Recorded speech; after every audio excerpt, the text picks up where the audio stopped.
നമസ്കാരം. ഔട്ട്ലൈൻ കേരള തദ്ദേശ പോര് 2025 സ്വാഗതം.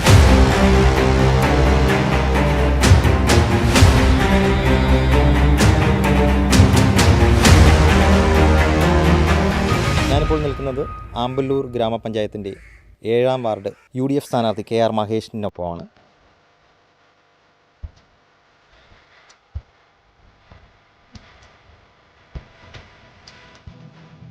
നമസ്കാരം. 7ാം വാർഡ് UDF സ്ഥാനാർത്ഥി എന്ന നിലയിൽ കഴിഞ്ഞ 5 വർഷത്തെ ഭരണം താങ്കൾ എങ്ങനെയാണ് വിലയിരുത്തുന്നത്? കഴിഞ്ഞ 5 വർഷം കാലം ഇവിടെ ഭരിച്ചുകൊണ്ടിരുന്നത് LDFിൻ്റെ പ്രതിനിധിയാണ് വാർഡ് ഭരിച്ചുകൊണ്ടിരുന്നത്. പഞ്ചായത്ത് ഭരിച്ചുകൊണ്ടിരുന്നത് UDF ആണ്. അപ്പോൾ പഞ്ചായത്തിൻ്റെ ഭരണം എന്ന് പറയുമ്പോഴത്തേനും വലിയ കുഴപ്പമില്ലാത്ത രീതിക്ക് കാര്യങ്ങളൊക്കെ നടന്നു പോകുന്നു. പക്ഷേ വാർഡിലെ വികസനങ്ങൾ അത്ര കാര്യമായിട്ട് നടന്നിട്ടില്ല. അതിൻ്റെ വികസനങ്ങളെന്ന് പറയുമ്പോഴത്തേനും ഇവിടെ പൊട്ടിപ്പൊളിഞ്ഞ റോഡുകളും അതുപോലെ തന്നെ കുടിവെള്ള പ്രശ്നം, പിന്നെ ഒരു റോഡിൻ്റെ, അതായത് ഈ എൻ്റെ വാർഡിൻ്റെ ഈ കിഴക്കേടത്തുംപുര എന്ന് പറയുന്ന സ്ഥലം ഒരു ഒറ്റപ്പെട്ടൊരു സ്ഥലമാണ്. അക്കരയ്ക്ക് ഇക്കരയ്ക്ക് ഒരു റോഡില്ല. ഇവർക്ക് മെയിൻ റോഡിലേക്ക് എത്താനായിട്ട് ഒരു 5 കിലോമീറ്ററിന് ചുറ്റി വേണം പോകാൻ. അപ്പോൾ അതിൻ്റെ ഒരു പോരായ്മ ഈ വാർഡിലുണ്ട്. എല്ലാവരും അതിനെപ്പറ്റി സംസാരിക്കുന്നുണ്ട്. ഞാൻ ജയിച്ചാൽ അതിലൊരു പരിഹാരം കാണും. കുടിവെള്ളം, അതുപോലെ തന്നെ റോഡ് നന്നാക്കൽ, അതുപോലെ തന്നെ ഈ സ്ട്രീറ്റ് ലൈറ്റിൻ്റെ കാര്യങ്ങൾ, പിന്നെ അക്കരയ്ക്ക് ഇക്കരയ്ക്കുള്ള റോഡ്, കീഴത്തുമല റോഡ് കൊണ്ട് ഇതിൻ്റെ അക്കരെ വന്ന് നിൽക്കുന്നുണ്ട്. അതുപോലെ തന്നെ പോസ്റ്റ് ഓഫീസിൻ്റെ അവിടെ നിന്ന് കിഴക്കേടത്തുമാലി പള്ളിയാന്തരത്തിൽ നിന്ന് വരുന്ന റോഡുണ്ട്. പിന്നെ പിടിച്ചേക്കുന്ന ഭാഗത്ത് 3 സൈഡിലും റോഡുകൾ അക്കരെ വന്ന് നിൽപ്പുണ്ട്. പക്ഷേ ഇങ്ങോട്ട് ഈ കരയിലേക്ക് മുട്ടുന്നില്ല. അതിന് വേണ്ട നടപടികൾ MLAനെയും MPനെയും കണ്ടിട്ട് എന്തെങ്കിലും എന്നെക്കൊണ്ട് ചെയ്യാൻ പറ്റുന്ന കാര്യങ്ങൾ ഞാൻ ചെയ്യും. 7ാം വാർഡിലെ LDF സ്ഥാനാർത്ഥിയും മുൻ CPM ലോക്കൽ കമ്മിറ്റി സെക്രട്ടറിയുമായ KG രഞ്ജിത്ത് നമ്മളോടൊപ്പം ചേരുന്നു.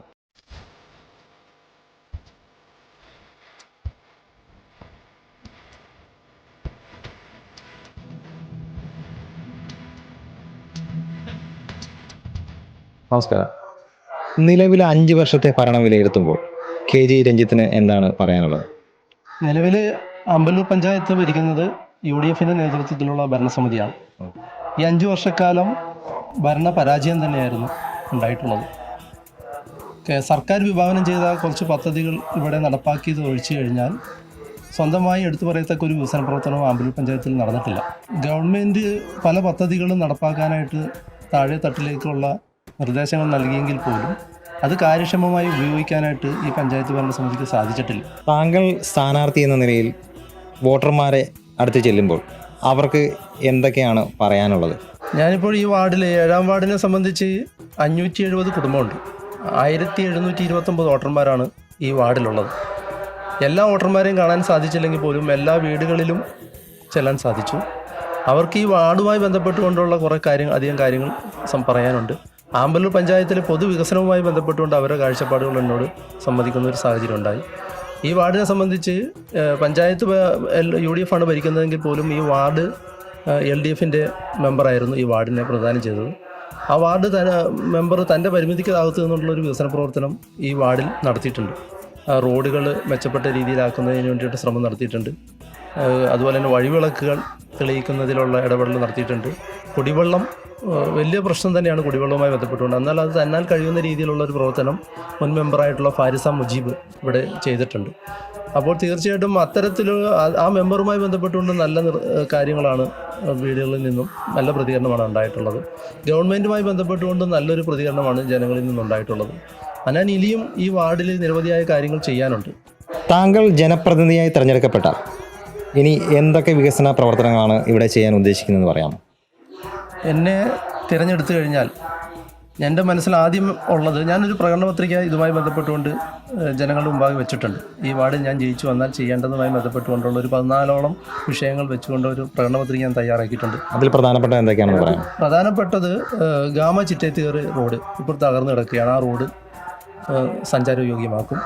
അതുപോലെ തന്നെ കാളിയാന്തളം റോഡ്, അതും ഇത് പറഞ്ഞ പോലെ തീരെ നടക്കാൻ പറ്റാത്ത സാഹചര്യത്തിലാണുള്ളത്. ആ റോഡ് സഞ്ചാരയോഗ്യമാക്കും. അതുപോലെ തന്നെ 3 പാടശേഖരങ്ങൾ ഈ വാർഡിലുണ്ട്. ഒന്ന് തോട്ടറപ്പുഞ്ചയുടെ ഭാഗമായിട്ടുള്ള കണ്ണങ്കേരി മുഴുവൻ, അതുപോലെ തന്നെ തോട്ടറപ്പുഞ്ച വിരിപ്പച്ചാൽ പാടശേഖരം, അതിൻ്റെ അടിസ്ഥാന സൗകര്യങ്ങൾ വർദ്ധിപ്പിക്കും. അതുപോലെ തന്നെ 3 അംഗനവാടി ഈ വാർഡ് അതിർത്തിയിലുണ്ട്.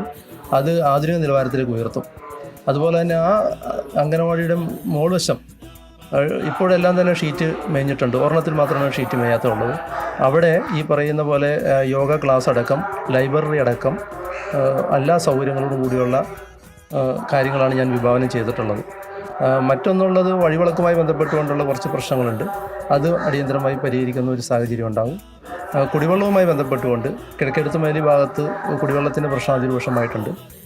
ആ പ്രശ്നം പരിഹരിക്കുന്നുള്ള ഒരു ഇടപെടലുണ്ടാവും. അതുപോലെ തന്നെ പാലത്തിങ്കൽ ഭാഗം, ഈ വാർഡിനോട് ഭാഗമായിട്ടുള്ള പാലത്തിങ്കൽ, അവിടെ ജനങ്ങൾ ചെന്നപ്പോൾ അവിടുത്തെ കുടിവെള്ളത്തിൻ്റെ പ്രശ്നം അവർ പറയുന്ന സാഹചര്യം ഉണ്ടാവും. അത് പരിഹരിക്കുന്നുള്ളൊരു ഇടപെടൽ നടത്തും. 7-ാം വാർഡിലെ NDA സ്ഥാനാർത്ഥി ശ്രീ TG രാജൻ, അദ്ദേഹം നമ്മുടെ ഒപ്പം ചേരുന്നു. നമസ്കാരം. നിലവിലെ 5 വർഷത്തെ ഭരണം താങ്കൾ എങ്ങനെ വിലയിരുത്തുന്നു? ജയിച്ചു കഴിഞ്ഞാൽ എന്തൊക്കെ കാര്യങ്ങളാണ് ഇവിടെ ചെയ്യാൻ കഴിയുക എന്നുള്ളതെന്ന് പറയാം. നിലവിലെ സന്ദർഭം അനുസരിച്ച് ഞാനിപ്പോൾ ഈ വോട്ട് പിടിക്കാൻ ഇറങ്ങിയതിൻ്റെ നിന്ന് നോക്കുമ്പോൾ ഈ റോഡുകളെല്ലാം വളരെ ശോചനീയ അവസ്ഥയിലാണ് കിടക്കുന്നത്. ഇത് കുഴിഞ്ഞ പ്രദേശങ്ങളും ആണ്. പിന്നെ കുടിവെള്ളം, കറണ്ട്, പോസ്റ്റിലുള്ള ലൈറ്റുകൾ ഇതൊന്നും അത്ര വൃത്തിയായി കത്തുന്നില്ല എന്നുള്ളതാണ് ജനങ്ങളുടെ ഒരു പ്രതികരണം. പിന്നെ ഞങ്ങൾ വീടുകളിൽ ചെല്ലുമ്പോൾ അവർക്ക് ഒരു നല്ല പ്രതികരണമാണ് അവർ ഞങ്ങളോട് ആശംസിക്കുന്നത്.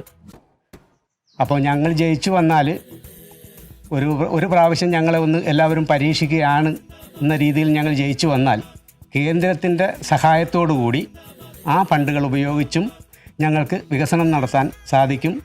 ഞാൻ എന്നെക്കൊണ്ട് കഴിയാവുന്ന രീതിയിലും എൻ്റെ ഭരണസമിതിയും ഞാനും അതിനുവേണ്ടി എല്ലാവിധ കേന്ദ്ര ഫണ്ടുകളും മറ്റുള്ള ഫണ്ടുകളും ഉപയോഗിച്ച് ചെയ്യാൻ പറ്റുന്ന റോഡുകളും കുടിവെള്ള പദ്ധതികളാണെങ്കിലും കറണ്ടിൻ്റെ കാര്യങ്ങളാണെങ്കിലും നമുക്ക് ചെയ്യാൻ പറ്റുന്നതെല്ലാം ഈ ജനങ്ങൾക്ക് വേണ്ടി ചെയ്തു കൊടുക്കുന്നതായിരിക്കും. ഹോസ്പിറ്റല് അങ്ങനെയുള്ള എന്തെങ്കിലും ശോചനീയാവസ്ഥകളുള്ള സ്ഥാപനങ്ങളോ ഇനി അസുഖക്കാരായി കിടക്കുന്ന രോഗികളോ അങ്ങനെയുള്ളവരുണ്ടെങ്കിൽ നമ്മളവരെ കഴിവുള്ള രീതിയിൽ മറ്റുള്ളവരുടെ സഹായത്തോടു കൂടിയാണെങ്കിലും സഹായിക്കാൻ പറ്റുന്ന രീതിയിൽ നമ്മൾ സഹായിക്കും.